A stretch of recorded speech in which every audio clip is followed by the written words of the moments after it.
تو السلام علیکم، امید کرتا ہوں کہ آپ سب خیریت سے ہوں گے۔ تو آج ہم پروفیٹ محمد صلی اللہ علیہ وسلم کی دیانتداری اور ایمانداری کے بارے میں بات کریں گے کہ پروفیٹ محمد صلی اللہ علیہ وسلم کس طرح دیانتدار اور ایماندار تھے، اور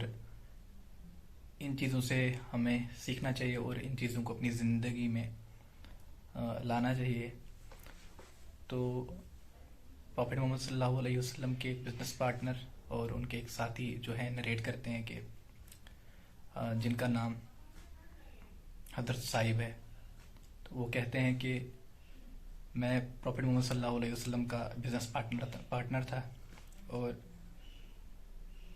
پروفیٹ محمد صلی اللہ علیہ وسلم جب بھی تجارت کے لیے جاتے تو جب وہ وہاں سے واپس لوٹتے سب سے پہلے میرے پاس آتے اور سب سے پہلے حساب و کتاب پورا کر لیتے، اور اس کے بعد وہ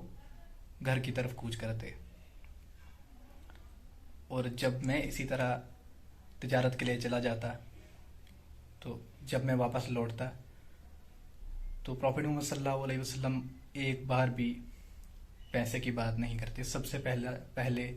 میرا حال پوچھتے، میری صحت کے بارے میں پوچھتے۔ وہ اپنے پیسے کے بارے میں ایک ذرا بھی فکر نہیں کرتے، ایک بول بھی نہیں بولتے، نہ ہی انہیں اپنے سامان کی پرواہ ہوتی۔ تو یہ پیریڈ تھا، اس ٹائم مکہ میں جو ہے پروفیٹ صلی اللہ علیہ وسلم کے ٹائم جو ٹریڈنگ ہوتی تھی، مان لو کہ دو بزنس پارٹنر ہیں ساتھ میں، تو کیا ہوتا کہ ایک دن جو ہے ایک جاتا ٹریڈ کرنے، اپنا سامان بیچنے،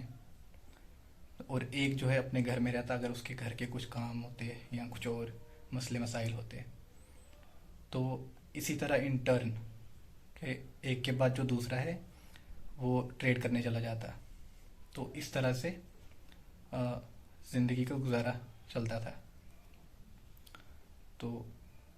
حضرت صاحب جو ہے وہ کہتے ہیں کہ ہمارے بیچ میں پروفیٹ محمد صلی اللہ علیہ وسلم اور میرے بیچ میں کبھی بھی کسی بھی چیز کا جھگڑا نہیں ہوا۔ ہمارا جو بزنس تھا اس کے متعلق یا پیسے کے متعلق کوئی بھی جھگڑا نہیں ہوا کبھی۔ تو اللہ کے نبی پروفیٹ محمد صلی اللہ علیہ وسلم جو ہیں ان کی زندگی جو ہے کس طرح گزری ہے، ان کی جو زندگی ہے بہت سادہ طریقے سے انہوں نے اپنی زندگی گزاری ہے، بہت زیادہ سمپلسٹی سے۔ پروفیٹ محمد صلی اللہ علیہ وسلم جو ہے ان کو عیش و عشرت، آرام، پیسہ، ویلتھ، امیری، ان سب چیزوں سے جو ہے بہت زیادہ نفرت تھی۔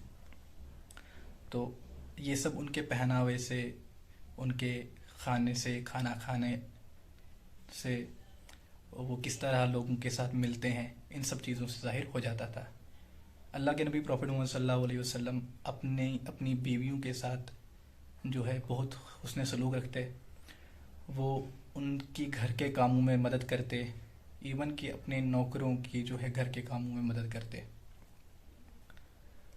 انہوں نے جو ہے اپنی زندگی جو ہے مطلب کبھی یہ نہیں دکھایا کہ نوکروں پہ زور دکھائے، کہ نوکروں کو کہیں کہ یہ کریں وہ کریں۔ تو ایون کہ اپنے نوکروں کے ساتھ حسن سلوک رکھتے تھے، وہ ان کی مدد کرتے تھے۔ اور پروفیٹ محمد صلی اللہ علیہ وسلم جو ہے اگر ان کے کپڑے پھٹ جاتے تو وہ ان میں پیوند کر کے انہیں دوبارہ پہن لیتے، یا اپنے جو جوتے چپل ہے اس کو خود ہی ٹھیک کر لیتے۔ تو اسی طرح کا ایک اور واقعہ ہے کہ ایک بار کیا ہوتا ہے کہ مکہ کے جو لوگ ہیں مدینہ پہ اٹیک کرتے ہیں، اور پروفیٹ محمد صلی اللہ علیہ وسلم جو ہے اپنی کمپینینز کے ساتھ ڈسکس کرتے ہیں اور کس طرح سے ڈیفینڈ کیا جائے ان دشمنوں کو۔ تو اس ٹائم پروفیٹ محمد صلی اللہ علیہ وسلم کے ایک کمپینین تھے جن کا نام سلمان دا پرشین ہے۔ ان کے کہنے پہ پروفیٹ محمد صلی اللہ علیہ وسلم نے مدینہ کے چاروں طرف ایک لمبا سا کھڈا کھدوایا چاروں طرف، اور اس میں پروفیٹ محمد صلی اللہ علیہ وسلم نے خود بھی حصہ لیا، یا اس کھڈے کو کھودنے میں، اور خود بھی کام کیا۔ تو یہ ہے، یہاں پہ بھی پروفیٹ محمد صلی اللہ علیہ وسلم چاہتے تو وہ آرام سے بیٹھ سکتے تھے، اور اب ان کے جو ساتھی تھے وہ سارا کام کر لیتے، لیکن پروفیٹ محمد صلی اللہ علیہ وسلم نے یہاں پہ بھی جو ہے حصہ لیا اس کام میں، اور یہ گڈھا کھودا۔ تو انس ابن مالک جو پروفیٹ محمد صلی اللہ علیہ وسلم کے ساتھ 10 سال رہے اور وہ ایز این اٹینڈنٹ پروفیٹ محمد صلی اللہ علیہ وسلم کے ساتھ تھے، وہ کہتے ہیں کہ پروفیٹ محمد صلی اللہ علیہ وسلم نے کبھی بھی مجھے کسی بھی معاملے میں مجھ سے کوئی بھی سوال نہیں کیا، یعنی کہ مجھے کسی کام کے لیے نہیں ٹوکا، مجھے کبھی نہیں کہا کہ یہ کیوں کیا اور یہ کیوں نہیں کیا۔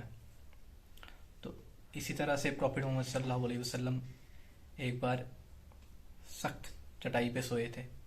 تو جس کی وجہ سے ان کے بدن مبارک پہ نشان پڑ گئے تھے،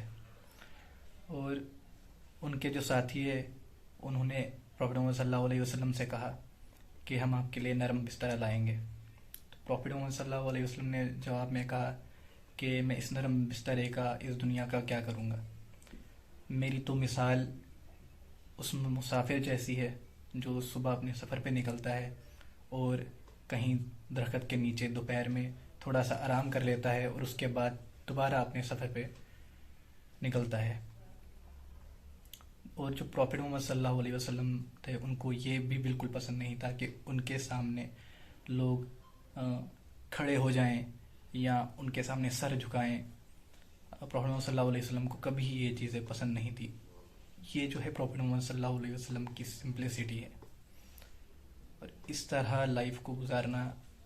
one of the toughest part ہے۔ تو مجھے نہیں لگتا کہ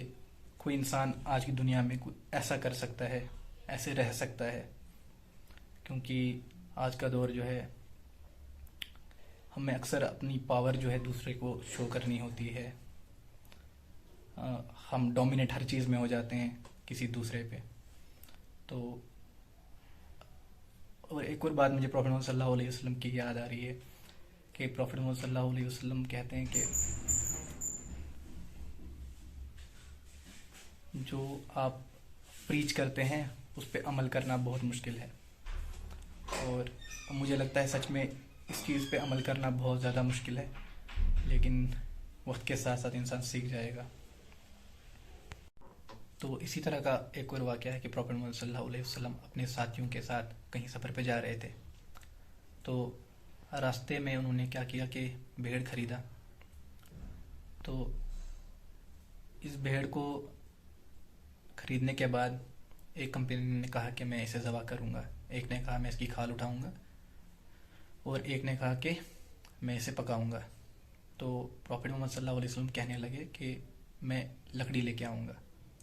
تو ان کے جو ساتھی وہ کہنے لگے کوئی بات نہیں، ہم سارا کام کر لیں گے، آپ کچھ بھی نہ کریں، آپ آرام کریں۔ تو پروفیٹ محمد صلی اللہ علیہ وسلم نے انہوں نے بہت زیادہ انسسٹ کیا، اور انہوں نے کہا کہ تم سب کام کرو گے اور میں بیٹھا رہوں گا تو یہ ٹھیک نہیں ہوگا۔ تو یہ پروفیٹ محمد صلی اللہ علیہ وسلم کی سمپلسٹی ہے۔ تو اس طرح سے ہمیں پروفیٹ محمد صلی اللہ علیہ وسلم کی زندگی کو پڑھ کے سیکھنا چاہیے اور ان چیزوں کو اپنی زندگی میں لانا چاہیے۔ تو میں یہی کہوں گا کہ مجھے دعاؤں میں یاد رکھنا، اور زیادہ سے زیادہ سبسکرائب کرو، شیئر کرو یار۔ تو اللہ حافظ، وی ول میٹ اگین، اللہ حافظ۔